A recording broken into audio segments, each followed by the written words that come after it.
ನಾಳೆ ಜನವರಿ 3 ಶನಿವಾರ ಅತ್ಯಂತ ಶ್ರೇಷ್ಠವಾದ ಪುಷ್ಯ ಮಾಸದ ಹುಣ್ಣಿಮೆಯನ್ನು ಆಚರಿಸಲಾಗುತ್ತದೆ. ಹುಣ್ಣಿಮೆಯ ಆರಾಧನೆಯು ಸಂತೋಷ, ಸಮೃದ್ಧಿ ಮತ್ತು ಆಧ್ಯಾತ್ಮಿಕ ಬೆಳವಣಿಗೆಯನ್ನು ತರುತ್ತದೆ. ಒಂದು ಸಂವತ್ಸರ ಅಥವಾ ಒಂದು ವರ್ಷದಲ್ಲಿ 12 ಹುಣ್ಣಿಮೆಗಳಿಗೂ ಒಂದೊಂದು ವಿಶೇಷತೆ ಇರುವಂತೆ ಪುಷ್ಯ ಮಾಸದಲ್ಲಿ ಬರುವ ಹುಣ್ಣಿಮೆಯನ್ನು ಬನದ ಹುಣ್ಣಿಮೆ, ಬನಶಂಕರಿ ಹುಣ್ಣಿಮೆ, ಶಾಕಾಂಬರಿ ಹುಣ್ಣಿಮೆ ಎಂದು ಕರೆಯುತ್ತಾರೆ. ನಾಳೆ ಹುಣ್ಣಿಮೆಯ ಜೊತೆ ಶಿವ ಮುಕ್ಕೋಟಿ ಕೂಡ ಬಂದಿದೆ. ಹುಣ್ಣಿಮೆಯ ದಿನ ಚಂದ್ರನು ಆರಿದ್ರಾ ನಕ್ಷತ್ರದಲ್ಲಿದ್ದಾಗ ಈ ಯೋಗ ಕೂಡಿ ಬರುತ್ತದೆ. ಹುಣ್ಣಿಮೆ ಮತ್ತು ಆರಿದ್ರಾ ನಕ್ಷತ್ರಕ್ಕೆ ಅಧಿಪತಿ ಚಂದ್ರ, ಚಂದ್ರನಿಗೆ ಅಧಿದೇವತೆ ಶಿವ. ಇದರ ಜೊತೆಯಲ್ಲಿ ಆರಿದ್ರಾ ನಕ್ಷತ್ರದ ದಿನದಂದು ಶಿವನ ಶಕ್ತಿಯು ಭೂಮಿಯ ಮೇಲೆ ಅತ್ಯಂತ ಪ್ರಬಲವಾಗಿರುತ್ತದೆ. ಹಾಗಾಗಿ ಈ ದಿನ ಶಿವನನ್ನು ಪೂಜಿಸಿ ಆರಾಧಿಸಿದರೆ ಬಹಳ ಶ್ರೇಷ್ಠ. ಒಮ್ಮೆ ಶ್ರೀ ಮಹಾವಿಷ್ಣು ದೇವರು ಯೋಗ ನಿದ್ರೆಯಲ್ಲಿರುವಾಗ ವಿಷ್ಣುವಿನ ಮುಖದಲ್ಲಿ ಚಿಕ್ಕದಾದ ನಗು ಕಾಣಿಸುತ್ತದೆ. ಆಗ ಆದಿಶೇಷನು ವಿಷ್ಣುವಿಗೆ, ಸ್ವಾಮಿ, ನೀವು ಹೀಗೆ ನಗಲು ಕಾರಣವೇನೆಂದು ಕೇಳಿದಾಗ ಮಹಾವಿಷ್ಣು ದೇವರು, ನಾನು ಪರಮೇಶ್ವರನ ಆನಂದ ತಾಂಡವವನ್ನು ನೋಡಿ ನಗುತ್ತಿದ್ದೇನೆ ಎಂದು ಹೇಳುತ್ತಾರೆ. ಆಗ ಆದಿಶೇಷನು, ಸ್ವಾಮಿಗಳೇ, ನನಗೂ ಪರಮೇಶ್ವರನ ಆನಂದ ತಾಂಡವದ ದರ್ಶನ ಆಗಬೇಕು. ಇದಕ್ಕಾಗಿ ನಾನು ಏನು ಮಾಡಬೇಕೆಂದು ಕೇಳಿದಾಗ ಆದಿಶೇಷನಿಗೆ ಶ್ರೀ ಮಹಾವಿಷ್ಣು ದೇವರು, ನೀನು ಚಿದಂಬರಕ್ಕೆ ಹೋಗಿ ಪರಮೇಶ್ವರನನ್ನು ಕುರಿತು ಒಂದು ತಪಸ್ಸನ್ನು ಮಾಡು. ಆಗ ನಿನಗೆ ಶಿವನ ಆನಂದ ತಾಂಡವದ ದರ್ಶನ ಸಿಗುತ್ತದೆ ಎಂದು ಹೇಳುತ್ತಾರೆ. ವಿಷ್ಣು ದೇವರ ಆಜ್ಞೆಯಂತೆಯೇ ಆದಿಶೇಷನು ಚಿದಂಬರಕ್ಕೆ ಹೋಗಿ ಪರಮೇಶ್ವರನನ್ನು ಕುರಿತು ತಪಸ್ಸನ್ನು ಮಾಡಿದ ಮೇಲೆ ಶಿವನು ನಟರಾಜನ ರೂಪದಲ್ಲಿ ಆದಿಶೇಷನಿಗೆ ಕಾಣಿಸಿಕೊಂಡು ಆನಂದ ತಾಂಡವವನ್ನು ಆಡುತ್ತಾರೆ. ಆದಿಶೇಷನಿಗೆ ಶಿವನು ನಟರಾಜನಾಗಿ ಚಿದಂಬರ ಕ್ಷೇತ್ರದಲ್ಲಿ ದರ್ಶನ ನೀಡಿದ ದಿನವೇ ಈ ಹುಣ್ಣಿಮೆಯ ದಿನ, ಅಂದರೆ ಶಿವ ಮುಕ್ಕೋಟಿ ದಿನ. ಯಾರು ಈ ದಿನ ಶಿವನನ್ನು ಸ್ಮರಿಸುತ್ತಾರೋ, ಪೂಜಿಸುತ್ತಾರೋ, ಶಿವನಿಗೆ ಅಭಿಷೇಕ ಮಾಡುತ್ತಾರೋ ಅವರಿಗಿದ್ದ ಸಕಲ ಕಷ್ಟಗಳು ಕ್ಷಣ ಮಾತ್ರದಲ್ಲಿ ದೂರವಾಗುತ್ತದೆ. ನಾಳೆಯ ದಿನ ಯಾರು ಮಾನಸಿಕ ಒತ್ತಡ, ಅತಿಯಾದ ಕೋಪ, ಆತಂಕ, ಖಿನ್ನತೆ ಮತ್ತು ಭಯ ಇದರಿಂದ ಬಳಲುತ್ತಿದ್ದಾರೋ ಅಂತವರಿಗೆ ಇದು ಬಹಳ ಶ್ರೇಷ್ಠ ದಿನ. ಅಂತವರು ನಾಳೆಯ ದಿನ ಶಿವನ ದೇವಸ್ಥಾನಕ್ಕೆ ಹೋಗಿ ಚಂದ್ರಶೇಖರಾಯ ನಮಃ ಎಂಬ ಮಂತ್ರವನ್ನು 21 ಬಾರಿ ಅಥವಾ 108 ಬಾರಿಯಾದರೂ ತಪ್ಪದೆ ಜಪಿಸಿ. ಶಿವನಿಗೆ ಬಿಲ್ವಪತ್ರೆಯಿಂದ ಪೂಜಿಸಿ ಅಥವಾ ರುದ್ರಾಭಿಷೇಕ, ಹೀಗೆ ನಿಮ್ಮ ಕೈಲಾದ ಪೂಜೆಯನ್ನು ಮಾಡಿದರೆ ಶ್ರೇಷ್ಠ. ಇದರಿಂದ ಮೇಲೆ ಹೇಳಿರುವ ಆರೋಗ್ಯ ಸಂಬಂಧಿತ ಸಮಸ್ಯೆಗಳೆಲ್ಲ ನಿವಾರಣೆಯಾಗುತ್ತದೆ. ನಾಳೆ ಶಿವಲಿಂಗವನ್ನು 108 ಬಿಲ್ವಪತ್ರೆಗಳಿಂದ ಪೂಜಿಸಿದರೆ ತಲೆಮಾರುಗಳವರೆಗೆ ಐಶ್ವರ್ಯ ಲಭಿಸುತ್ತದೆ. ಅತ್ಯಂತ ಪವಿತ್ರವಾದ ಈ ದಿನ ಹುಣ್ಣಿಮೆ ಉಪವಾಸದ ಜೊತೆಗೆ ಸತ್ಯನಾರಾಯಣನು ಭಗವಾನ್ ಮಹಾವಿಷ್ಣುವಿನ ಪ್ರತಿರೂಪವೇ ಆಗಿರುವುದರಿಂದ ಕುಟುಂಬದ ಸಂತೋಷ ಸಮೃದ್ಧಿಗಾಗಿ ವಿಶೇಷವಾಗಿ ಸತ್ಯನಾರಾಯಣ ಪೂಜೆಯನ್ನು ಮಾಡಲು ಇದು ಪ್ರಶಸ್ತವಾದ ದಿನ. ಪುಷ್ಯ ಮಾಸದ ಹುಣ್ಣಿಮೆಯ ಇನ್ನೊಂದು ವಿಶೇಷತೆ ಎಂದರೆ ಮಾಘ ಸ್ನಾನವೂ ಕೂಡ ಈ ಹುಣ್ಣಿಮೆಯಿಂದ ಆರಂಭವಾಗುತ್ತದೆ. ಹುಣ್ಣಿಮೆ ತಿಥಿ ಸಮಯವು ಜನವರಿ 2ರ ಸಂಜೆ 6:53 ಪ್ರಾರಂಭವಾಗಿ ಜನವರಿ 3ರ ಮಧ್ಯಾಹ್ನ 3:32 ಮುಕ್ತಾಯವಾಗುತ್ತದೆ. ಈ ದಿನ ಲಕ್ಷ್ಮಿ, ವಿಷ್ಣು, ಚಂದ್ರದೇವರನ್ನು ಹಾಗೂ ವಿಶೇಷವಾಗಿ ಶಿವನನ್ನು ಆರಾಧಿಸುವ ದಿನ. ಅದರಲ್ಲೂ ಹುಣ್ಣಿಮೆಯ ದಿನ ವಿಶೇಷವಾಗಿ ಲಕ್ಷ್ಮೀ ದೇವಿಯನ್ನು ಆರಾಧಿಸಿ ಪೂಜಿಸುವುದರಿಂದ ಆರ್ಥಿಕ ಬಿಕ್ಕಟ್ಟಿನ ನಿವಾರಣೆ, ಧನ ಕನಕ ವೃದ್ಧಿಯಾಗಿ ಮನೆಯಲ್ಲಿ ಸಂತೋಷ ಮತ್ತು ಸಮೃದ್ಧಿ ತುಂಬಿರುತ್ತದೆ. ಶುಕ್ರ ಹಾಗೂ ಚಂದ್ರಗ್ರಹಗಳ ದೋಷವನ್ನು ಶಾಕಾಂಬರಿ ದೇವಿಯು ನಿವಾರಿಸುತ್ತಾಳೆ. ಹಾಗಾಗಿ ಜಾತಕದಲ್ಲಿ ಶುಕ್ರ ಗ್ರಹಗಳು ನೀಚ ಸ್ಥಾನದಲ್ಲಿದ್ದರೆ ಪುಷ್ಯ ಮಾಸದ ಬನದ ಹುಣ್ಣಿಮೆಯ ದಿನ ಬನಶಂಕರಿ ದೇವಿಯನ್ನು ಪೂಜಿಸಿ ಆರಾಧಿಸುವುದರಿಂದ ಉತ್ತಮ ಫಲಗಳನ್ನು ಪಡೆಯಬಹುದೆಂದು ಸ್ಕಂದ ಪುರಾಣದಲ್ಲಿ ಉಲ್ಲೇಖಿಸಲಾಗಿದೆ. ಈ ದಿನ ಶೀತಬಾಧೆ, ಕಿಡ್ನಿ ಸಮಸ್ಯೆ, ರಕ್ತಕ್ಕೆ ಸಂಬಂಧಪಟ್ಟ ತೊಂದರೆ ಇರುವವರು, ಮಾನಸಿಕ ಸಮಸ್ಯೆ, ಹಣಕಾಸಿನ ಸಮಸ್ಯೆ ಇರುವವರು ಪುಷ್ಯ ಮಾಸದ ಹುಣ್ಣಿಮೆಯ ದಿನ ದೇವಿಯನ್ನು ಪೂಜಿಸಿದರೆ ಸಕಲವನ್ನು ಕರುಣಿಸುತ್ತಾಳೆ. ಹುಣ್ಣಿಮೆಯ ದಿನದಂದು ಚಂದ್ರನು ಗ್ರಹದ ಪ್ರತಿಯೊಂದು ಅಂಶದ ಮೇಲೆ ಸಂಪೂರ್ಣ ನಿಯಂತ್ರಣವನ್ನು ಹೊಂದಿರುತ್ತಾನೆ. ಹಾಗಾಗಿ ಈ ದಿನವನ್ನು ದೈವಿಕತೆಯ ದಿನವೆಂದು ಕರೆಯುತ್ತಾರೆ. ಹುಣ್ಣಿಮೆಯ ದಿನದಂದು ಲಕ್ಷ್ಮೀ ದೇವಿಯನ್ನು ಪೂಜಿಸುವುದರಿಂದ ಹಣಕ್ಕೆ ಸಂಬಂಧಿತ ಸಮಸ್ಯೆಗಳು ದೂರವಾಗುತ್ತವೆ. ಇದರಿಂದ ಮನೆಯಲ್ಲಿ ಸಂತೋಷ ಮತ್ತು ಸಮೃದ್ಧಿ ತುಂಬಿರುತ್ತದೆ ಎಂದು ಪುರಾಣಗಳಲ್ಲಿ ಹೇಳಲಾಗಿದೆ. ದುರ್ಗಾ ಮಾತೆಯ ಮತ್ತೊಂದು ಹೆಸರು ಶಾಕಾಂಬರಿ. ಈ ದಿನ ಶಾಕಾಂಬರಿ ತಾಯಿಯು ಹುಟ್ಟಿದ ದಿನ ಎಂದು ಪುರಾಣಗಳು ಹೇಳುತ್ತವೆ. ಸಾವಿರಾರು ವರ್ಷಗಳ ಹಿಂದೆ ದುರ್ಗಮಾಸುರನೆಂಬ ದೈತ್ಯನನ್ನು ಸಂಹರಿಸಲು ಯಜ್ಞದಲ್ಲಿ ಉತ್ಪನ್ನಳಾದ ಶಕ್ತಿ ದೇವತೆಯೇ ಶಾಕಾಂಬರಿ.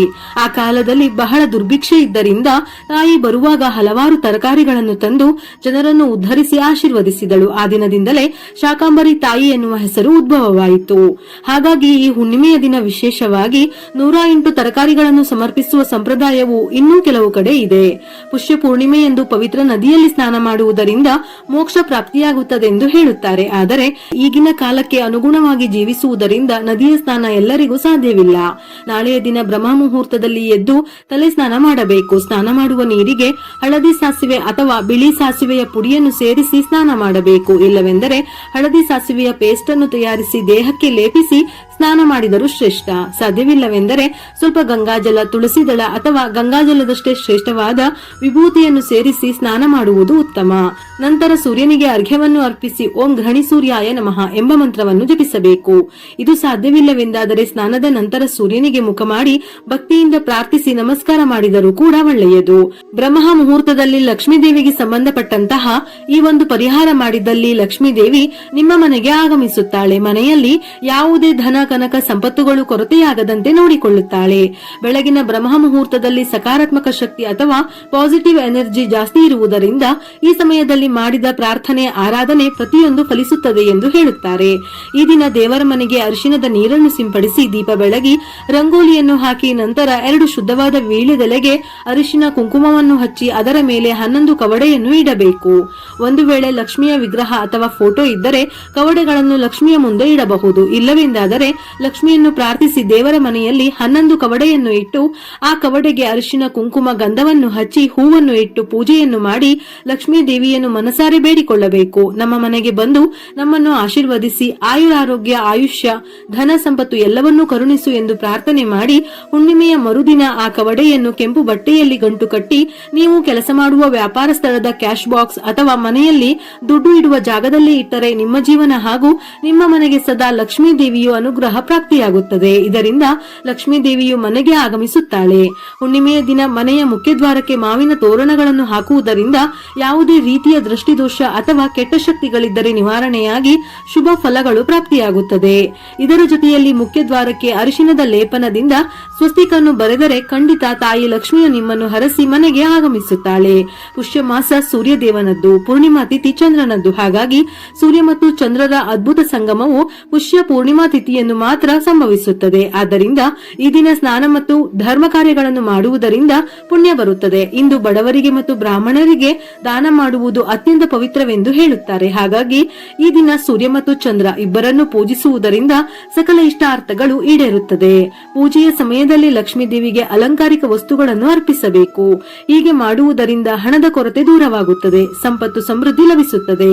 ರಾತ್ರಿ ಸಮಯದಲ್ಲಿ ಹಸಿ ಹಾಲಿನೊಂದಿಗೆ ಚಂದ್ರನಿಗೆ ಅರ್ಘ್ಯ ಅರ್ಪಿಸಿದರೆ 1 ತಿಂಗಳೊಳಗೆ ನಿಮ್ಮ ಮನದ ಆಸೆಗಳು ಈಡೇರುತ್ತವೆ.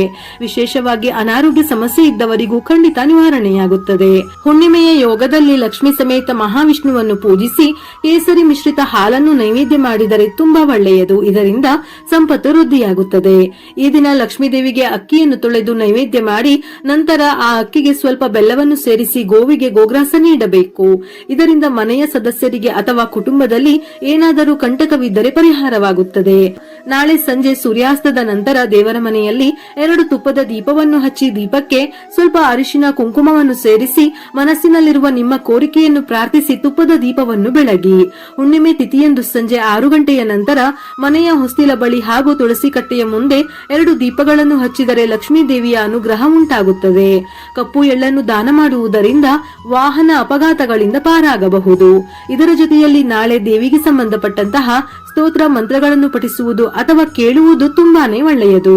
ಈ ಹುಣ್ಣಿಮೆ ಪೂಜೆ ಮಾಡುವುದರಿಂದ ಇನ್ನು ಮುಂದಿನ ಜೀವನದಲ್ಲಿ ದಾರಿದ್ರ್ಯ ನಿವಾರಣೆಯಾಗುವ ಮೂಲಕ ವಿಷ್ಣು ಸಮೇತ ಲಕ್ಷ್ಮಿಯ ಅನುಗ್ರಹ ಪ್ರಾಪ್ತಿಯಾಗಿ ಸಕಲ ಸಂಪತ್ತುಗಳು ಲಭಿಸುತ್ತದೆ.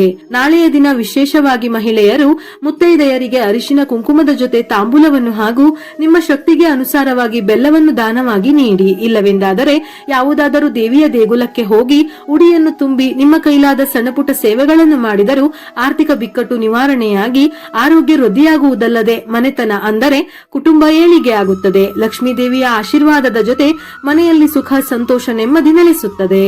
ವಿಡಿಯೋ ಇಷ್ಟ ಆಗಿದ್ದಲ್ಲಿ ಮರೆಯದೆ ಲೈಕ್ ಕೊಟ್ಟು ನಿಮ್ಮವರಿಗೆ ಶೇರ್ ಮಾಡಿ.